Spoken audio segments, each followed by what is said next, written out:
तो कुछ कुछ मैं लेने लगी। लेकिन उस समय ये भी महंगा लगता था। जब सोना 40,000 था तो 40,000 भी महंगा लगता था, जब 60,000 हुआ तो 60,000 भी महंगा लगने लगा, और करते करते आज जब सोना जिस रेट पे है तो वो भी महंगा लगता है। तो पे मैं कुछ कुछ अपना सामान रखती थी। दोस्तों, जब पहले ना किराए के मकान में ना सामान भी कम होता था, और हम उसमें सोचते थे कि सामान ज्यादा से ज्यादा ना करें, क्योंकि हम किराए के मकान में आज यहाँ कल वहां ऐसे हो जाएगा। लेकिन पता ये प्रूफ है कि अतीत से सोने में जो भी जिन्होंने भी इन्वेस्ट किया है उनको शानदार रिटर्न मिले हैं। और अभी जो ये हमारे दिमाग में क्वेश्चन आ रहा है कि अभी जो सोना का रेट हो गया है तो क्या ये और बढ़ेगा, हमें इसमें निवेश करना चाहिए या फिर हमें कुछ और अदर ऑप्शन की तरफ रुख करना चाहिए।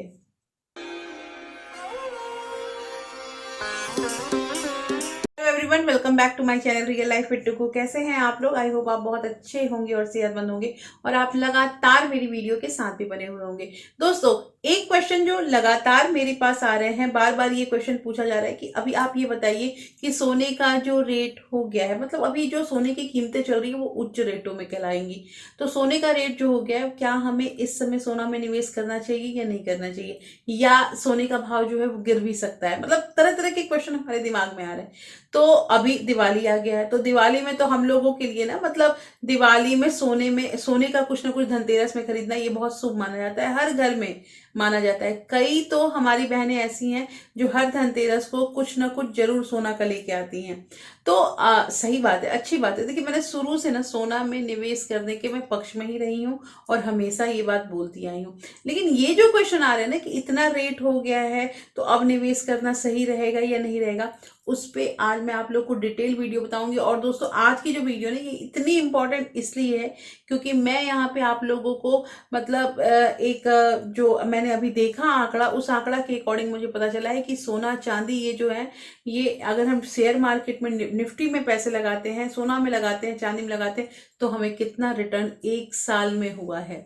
दोस्तों, आज की वीडियो बहुत इंटरेस्टिंग होने वाली है, क्योंकि इस वीडियो से आप लोग को बहुत अच्छी जानकारी मिलने वाली है, जिससे आप खुद ये एनालाइज कर पाएंगे कि क्या हमें इस दिवाली में ऐसा करना चाहिए या फिर थोड़ा हमें वेट करना चाहिए। तो दोस्तों, वीडियो स्टार्ट होने से पहले एक नम्र निवेदन है कि अगर आप लोगों ने अभी तक रियल लाइफ विद टुकू को सब्सक्राइब नहीं किया है तो प्लीज सब्सक्राइब कर लीजिए अपने चैनल को, और साथ में जो बेल आइकन है उसे भी जरूर प्रेस कर दीजिएगा, ताकि ऐसे ही इंटरेस्टिंग वीडियो के नोटिफिकेशन आपको मिलते रहें। दोस्तों, वीडियो पसंद आए तो एक लाइक जरूर कर दीजिएगा। तो चलिए स्टार्ट करते हैं वीडियो को। हाँ जी, तो सबसे पहली चीज ये है कि सोना खरीदना तो हम शुभ समझते हैं ना इस समय, दिवाली के समय में, धनतेरस के टाइम में। और कई मेरी बहनें होती हैं ना जो मतलब छोटे छोटे कॉइन लेके आती हैं। बहुत सारी बहनें जो है वो 2 ग्राम के, 1 ग्राम के, या फिर मतलब 5 ग्राम के ऐसे करके कॉइन लेकर आती हैं, और बहुत अच्छे से धनतेरस के दिन पूजा किया जाता है। दिवाली के दिन भी जो हम धनतेरस के दिन गिफ्ट खरीदते हैं, जो भी चीज हम खरीदते हैं उसे हम पूजा में रखते हैं, ये सब हम लोग करते हैं। लेकिन पता है दोस्तों, एक चीज मुझे ये कहनी है कि मैंने ये भी सुना है कि बहुत लोग कहते हैं कि धनतेरस में खरीदा हुआ जो भी हमारा जो भी चीज होता है ना, वो हमें किसी को नहीं देना चाहिए, क्योंकि वो हमारी लक्ष्मी होती है। तो ये सोना चांदी की बात हो रही है ना, तो सोना चांदी तो हम किसी को नहीं देते हैं, हम किसी अपने खास को ही देते हैं। तो कहना यहाँ पे ये है दोस्तों कि अब जो रेट हो गया है, तो क्या हमें धनतेरस में सोना खरीदना चाहिए, नहीं खरीदना चाहिए? तो मैं आपको इतना बता दूं कि अगर हमारे पास हमारा पॉकेट अलाउ कर रहा है ना, तो हमें जरूर लेना चाहिए, क्योंकि सोने की कीमतें ना डाउन नहीं होंगी। अभी तक का जो आंकड़ा है, सोने की कीमतें डाउन नहीं होंगी, और सोना जो है ये आगे जाके कम से कम सुनने में आया कि 3 लाख तक इसका रेट हो जाने वाला। और सोना छोड़िए, चांदी, क्योंकि पता है लोग क्या कर रहे हैं, जैसे सोना महंगा हुआ है ना, लोग चांदी की तरफ रुख कर दिए, और चांदी के बहुत सारे जो सामान है वो लोग खरीद रहे हैं, क्योंकि सोना और चांदी दोनों इन्वेस्टमेंट के पर्पज से अच्छा है। और अब मैं आपको बताती हूँ कि एक साल में निफ्टी में 1% का रिटर्न हुआ है, ओनली 1% का रिटर्न मिला है निफ्टी में जिन्होंने इन्वेस्ट किया है। सोना में 63%। आई थिंक आप समझ रहे होंगे, अगर मैं 1,000 रुपए का लेके डेटा चलूं तो 1,000 रुपए में निफ्टी ने 10 रुपए दिए हैं रिटर्न में, सोना ने 630 रुपया दिया है, और आपको चांदी ने जो है वो 74%, मतलब 1000 रुपए लेके अगर चलते हैं तो 74% का मतलब होता है 740 रुपए। इतने इतने रिटर्न मिले हैं। देखिए, तो सोना चांदी में इन्वेस्टमेंट करना ना कभी भी गलत नहीं हुआ है। लेकिन अब बात आती है कि मिडिल क्लास फैमिली इसको कैसे करे। तो देखिए, मैं आपको एक छोटा सा एग्जांपल बताती हूँ कि दोस्तों, जब सोना का भाव बढ़ना स्टार्ट हुआ था ना, सोना में आप समझिए कि 40,000 रुपए 10 ग्राम का था, तब से मैं देख रही हूँ। आज सोना जो है 1,24,000 चला गया है। तो उस समय से मैं देख रही हूँ, और परचेजिंग जो थी उस समय 40,000 में मैं कर नहीं पाती थी, क्योंकि मेरे पास पैसे नहीं होते थे। परचेजिंग करना, जब मैंने परचेजिंग करना स्टार्ट किया तो सोना का वेट जो है वो, मतलब रेट जो है वो 60,000 के लमसम चला गया था 10 ग्राम का। तब से मतलब थोड़े थोड़े थोड़े थोड़े पैसे होने लगे, तो कुछ कुछ मैं लेने लगी। लेकिन उस समय ये भी महंगा लगता था। जब सोना 40,000 था तो 40,000 भी महंगा लगता था। जब 60,000 हुआ तो 60,000 भी महंगा लगने लगा, और करते करते आज जब सोना जिस रेट पे है तो वो भी महंगा लगता है। तो जैसे जैसे इसका रेट बढ़ेगा ना, वो महंगा हम लोगों को लगेगा ही। और ये है कि सोना का रेट, मैं तो जहां तक समझती हूँ, क्योंकि जो भी मैंने अभी अतीत का आंकड़ा जो है उसको सर्वे किया है, उसको देखा है, तो उसमें मुझे पता चला है कि सोना का रेट कभी नहीं गिरता है। सोना का रेट बढ़ता है तो शेयर मार्केट गिरता है, और अगर सोना का रेट थोड़ा सा डाउन होता है, मतलब मान लीजिए 1,500 रुपया 2,000 रुपया कमी हो गया, तो क्या हो गया, तो शेयर मार्केट चलता है। ये दोनों ना एक दूसरे को है, मतलब कि प्रोपोर्शन करते हैं, इनवर्सली प्रोपोर्शन करते हैं। एक आगे गया तो एक पीछे, और एक पीछे गया तो एक आगे।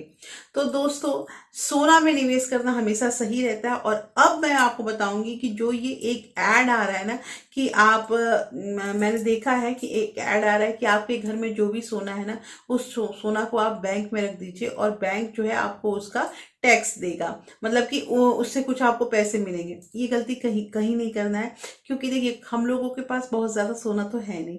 कुछ मान लीजिए, अगर मतलब सिंपल से 50-60 ग्राम ही अगर हमारे पास है कुल मिला के, तो उसी का हमें केयर करना होगा। और एक चीज दोस्तों, कि सोना को बेच के ना दूसरा सोना करने वाला सिस्टम बिल्कुल बंद कीजिए। क्योंकि कई कमेंट मेरे पास आए हैं, कि एक तो मेरी बहन ने कमेंट ये किया है कि मेरी जब शादी हुई थी तो मुझे उतना समझ में नहीं आता था, और मैंने बहुत सारे अपने सोने के गहने जो है उसको रिटर्न किया, रिटर्न करके मैं दूसरा लेकर आती थी, लेकिन जो दूसरा लेकर आती थी उसमें मैं पैसे लगाती थी, और मेरे ऐसे करके मैंने जितने भी मेरे गहने थे ना, मोस्टली मोस्टली मैंने निकाल दिए। देखिए, तो यहाँ पे मुझे ये चीज कहना है कि जब शादी होती है ना, तो सबकी उम्र कम होती है, कोई बहुत मैच्योर होकर शादी नहीं करता है। तो उस समय आपको बड़े की सलाह लेनी ही लेनी चाहिए। अगर मान लीजिए आपसे कंट्रोल नहीं होता है, तो आप उस चीज को अपने पास ही मत रखिए। आप अपने जो भी आपके गहने वगैरह हैं वो मतलब कि अपने बड़े को दे दीजिए, घर पे संभालने के लिए या लॉकर में रखने के लिए। अगर वो आपके पास नहीं रहेगा तो वो खर्च नहीं होगा। लेकिन हम वही में चले आते हैं, और हमें लगता है कि हम नया चीज लेके आ रहे हैं, हम मतलब उससे ज्यादा सुंदर लेकर आ रहे हैं। लेकिन पता है, मैंने कहा है ना, वेट में फर्क पड़ जाता है, और इट डजेंट मैटर कि आप क्या लेकर आते हैं क्या नहीं लेके आते हैं। अगर उसका वेट अच्छा है तो फिर उसकी वैल्यू होगी। तो ये तो एक बात होगी। दूसरी चीज यहाँ पे ये हो रही है कि धनतेरस में अगर हमें सामान लेना हो तो हम कैसे लें। देखिए दोस्तों, धनतेरस में मान लीजिए आप कॉइन का ही आपके घर में चलन है ना, तो मैं तो यही कहूंगी कि एक ही बार 5 ग्राम 10 ग्राम कॉइन लेने का कोई मतलब नहीं बनता है। 2-2 ग्राम के अगर आप 5 कॉइन ले लेते हैं, 10 ग्राम हो जाएगा आपका, तो उससे भी आपका जो है ना वो बजट सही रहेगा। क्योंकि पता है, 2 ग्राम जो है ना वो इतना इजी होता है। अगर मान लीजिए 5 ग्राम को आपको कभी भी लाइफ में यूज करना है, आप 5 ग्राम जो है वो अपने को ही दे पाएंगे, आप मतलब आपसे नहीं होगा ये चीज। लेकिन 2 ग्राम अगर आपके पास सोना है तो आप उसका यूज कर सकते हैं। आप उस 2 ग्राम में और 2 ग्राम मिला के कुछ अच्छा, कुछ अपने अपने लिए, अपने परिवार के लिए बना सकते हैं। तो कहना यहाँ पे ये है कि पुराने चीजों को एक्सचेंज नहीं करना है। और दूसरी चीज, पुरानी चीजों तो छोड़िए, आपके पास जो एक मतलब रखा हुआ है गहना, उस गहने को छेड़छाड़ नहीं करनी है। देखिए दोस्तों, एक मुझे याद है कि एक बार मेरा ना चेन गुम हो गया था। चेन गुम हो गया था। वो चेन जो है वो मेरी मदर ने मुझे दिया था शादी में, और मैं ना बहुत परेशान थी कि आखिर मेरा चेन गया कहाँ, गया कहाँ। तो हम लोग वो गांठ बांधने वाला सिस्टम करते हैं, मैंने पिछले वीडियो में भी आप लोगों को बताया था गांठ बांधने वाला सिस्टम। तो मैंने गांठ बांधा, और गांठ बांध के, और मैंने मतलब कि भगवान से ये मनाया कि मुझे वो चेन मिल जाए। मैंने बहुत खोजा, बहुत खोजा, बहुत खोजा, लास्ट में जाके वो चेन मुझे मेरे सूटकेस में मिल गया। उस समय मेरे पास अलमीरा नहीं थी, मेरे पास कई साल तक ना अलमीरा नहीं थी, मैं सूटकेस में रखती थी सामान।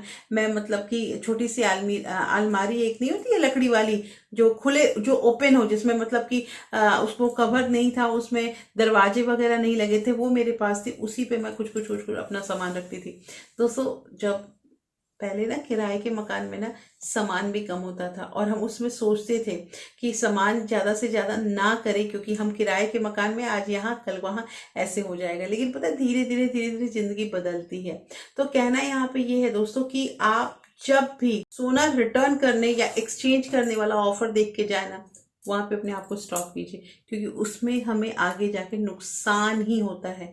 ये नुकसान हमें समझ में नहीं आता है, क्योंकि हमारे पास कोई चीज आ जाता है, लेकिन उस चीज में मैंने आप लोग पहले ही बताया कि किस तरह से नुकसान होता है, ये पता करने में थोड़ा टाइम लग जाता है। दोस्तों, आज की जो वीडियो मैंने आप लोग को सोना की जानकारी दी है ना, ये आप लोग के लिए जानना बहुत जरूरी है, क्योंकि दिवाली के समय में हम अक्सर अक्सर सोना और चांदी का जो है वो शॉपिंग करते हैं। हाँ हाँ, अब चांदी के बारे में कहना था कि अगर चांदी आप खरीदने का सोच रहे हैं तो वो भी अच्छा होता है, और चांदी चांदी जो होता है उससे भी रिटर्न अच्छा मिलता है। इसलिए दोस्तों, ध्यान दीजिएगा इन बातों को, और ध्यान करके मेरी इन बातों को याद इसलिए रखिएगा कि हम ऐसी वीडियो बनाते हैं, हम ऐसी चीजें बताते हैं जिससे हमारे व्यूअर को किसी भी तरह का नुकसान ना हो। दोस्तों, फिर मिलते हैं ऐसे एक इंटरेस्टिंग वीडियो के साथ। तब तक अपना प्यार और सपोर्ट ऐसे ही बरकरार रखिएगा। Thank you, thanks for watching.